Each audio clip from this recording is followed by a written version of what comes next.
I'm not usually excited about Vatican documents. Haven't been since, I don't know, March 2012. But I'm excited about this one. It's called Male and Female, He Created Them, Towards a Path of Dialogue on the Question of Gender Theory in Education. Yes, I'm excited. It was published this week by the Congregation for Catholic Education. That's a special dicastery or congregation devoted to catechesis around the world. And there's some great stuff in this document. It's written with logic, it uses concise language, it builds a case, and it frames the whole question against the last 50 years or so of increasing social confusion about sex and gender and even human nature itself. It's very well written, mostly. The fact that it's so clear is very distressing for people like Father Jim Martin, the pro-LGBT Jesuit, whose reaction to the document was to say, quote, "Gender theory is a notoriously slippery term," unquote. No, it isn't. Why do dissenters always say that clear teaching is slippery, but they rejoice when slippery teaching gets proposed, like the teaching of Pope Francis mostly? Do you notice that?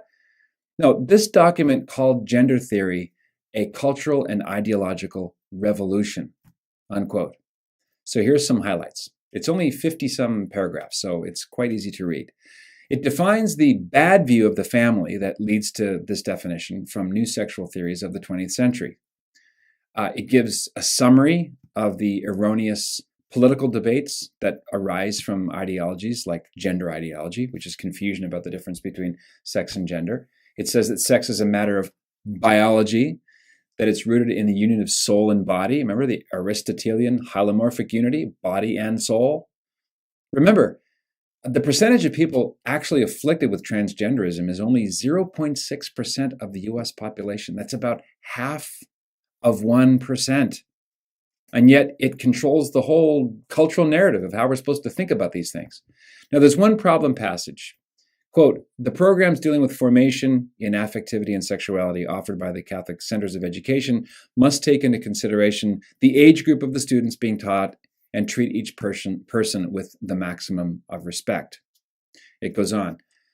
"This can be achieved through a way of accompanying that's discreet and confidential, capable of reaching out to those who are experiencing complex and painful situations." It goes on. Now, I'm saying this is bad because I don't think this is a great part of it. "Every school should make sure, therefore, that it's an environment of trust, calmness, and openness, particularly where there are cases that require time and careful discernment," unquote. Now, I'm sorry, but this sounds much more like the work belonging to parents. This passage in an otherwise solid document is a reference to sex education, and most Catholic schools, by most I mean 95% plus, at this point are way too far gone to be trusted with any of this. Now, even if parents aren't the primary educators of the faith, which they are, especially that's true when it comes to something as delicate and personal as human sexuality. So that's my only sour note. So let's dig in a little bit into the document itself. Quote, "Ideologies of gender also seek to assert themselves as absolute and unquestionable, even dictating how children should be raised and thus preclude dialogue," unquote. Now that's interesting because this is an inverted use of the term dialogue. I don't have a lot of respect for the term dialogue when it comes to approaching other religions and alien ideologies as recommended by the Second Vatican Council and after that.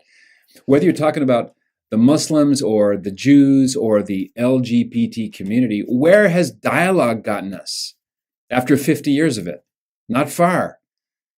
In Acts 17, we read about St. Paul basically being grabbed and brought to the Areopagus, a public square in Athens, Greece. He gives this speech about the tomb of the unknown God and reminds, the whole thing in Acts 17 reminds me of the dialogue approach.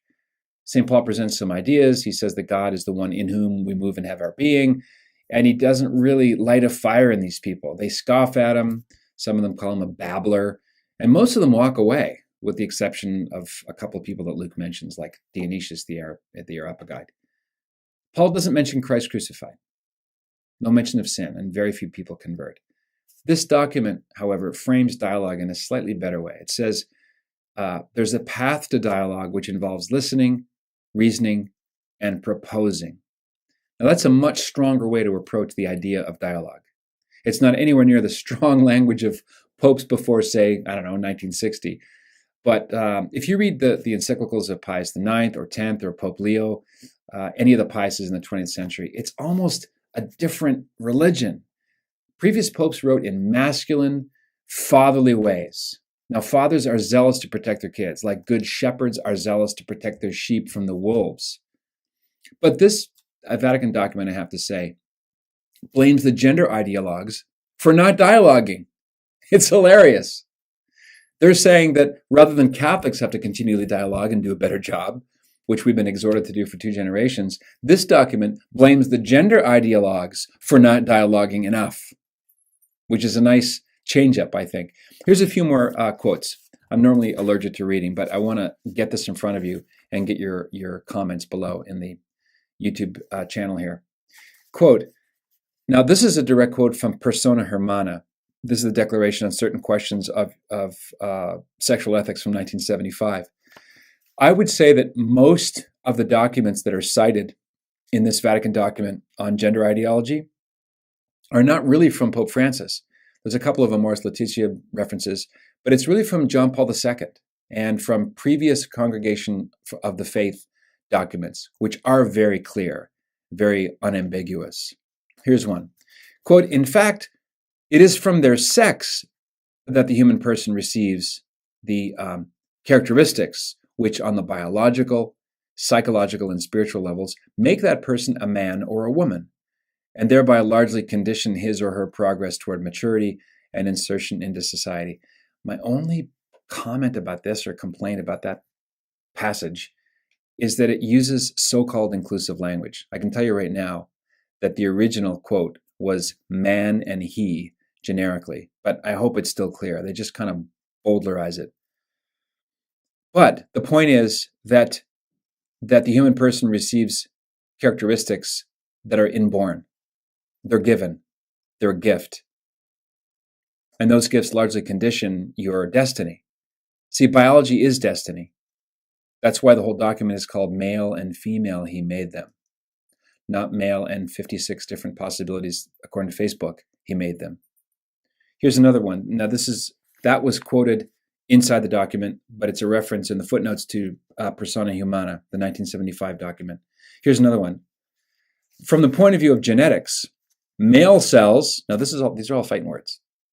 Male cells, which contain XY chromosomes, differ from the moment of conception from female cells with their XX chromosomes.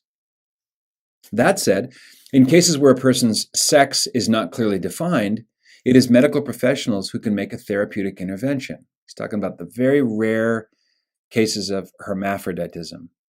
In such situations, parents cannot make an arbitrary choice on the issue, let alone society. Instead, medical science should act with purely therapeutic ends and intervene in the least invasive fashion on the basis of objective parameters, and with a view to establishing a person's constitutive identity, unquote. Male and female, He made them. Here's another one. Quote, over the course of time, gender theory has expanded its field of application. At the beginning of the 1990s, its focus was upon the possibility of the individual determining his or her sexual tendencies without having to take into account the reciprocity and complementarity, those are bad words, of the male-female relationships. Male and female? What? Nor of the procreative end of sexuality. So gender theory is disruptive to the male and female complementarity and to the procreative end or purpose of sexuality. One of the headings in the document is called Points of Agreement. Here's a sample. From the whole field of writing on gender theory, there have, however, emerged some positions that could provide points of agreement with the potential to yield growth in mutual understanding. And they mentioned one here. For instance, educational programs on this area often share a laudable desire to combat all expressions of unjust discrimination, a requirement that can be shared by all sides. Yep, I can get along with that. Unjust discrimination, bad thing.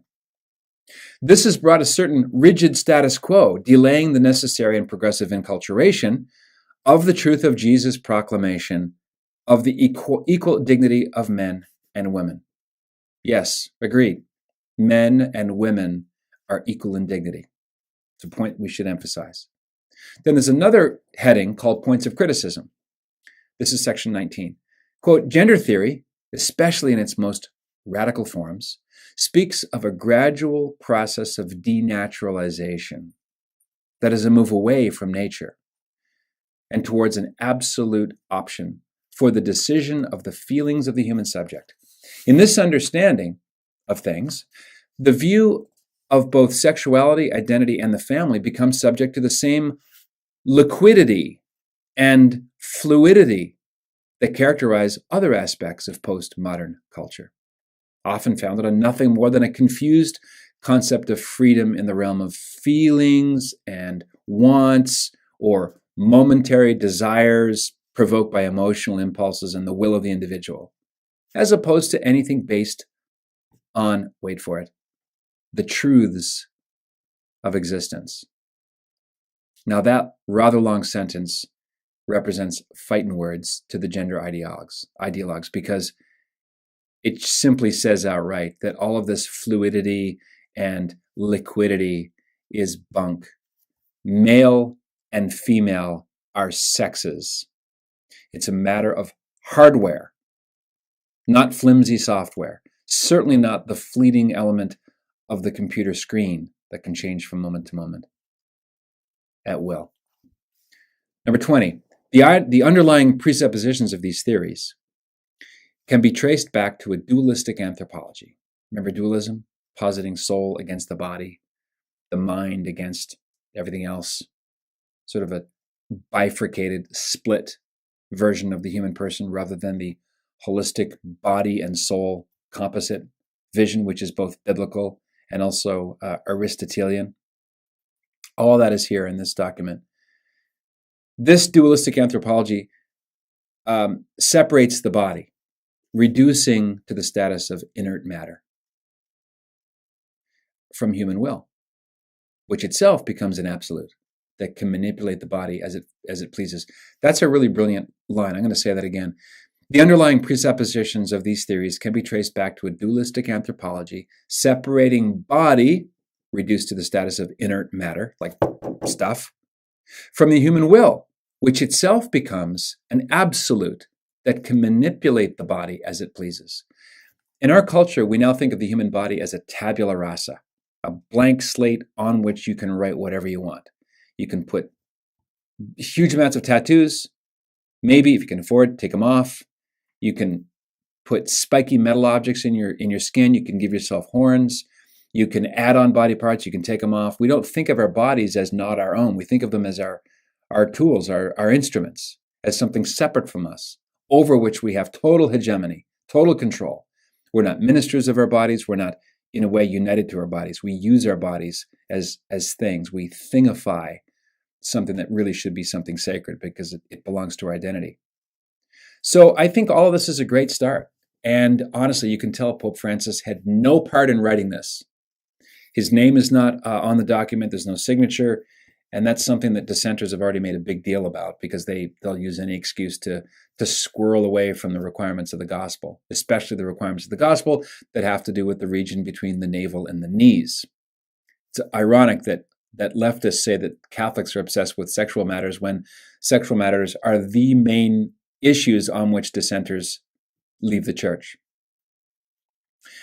It was published under this pontificate, however, and that's a great thing. I have to give credit to the writers and to the prefect of this congregation. I'll put his name and contact down below in a link so you can see a little bit more about where this came from.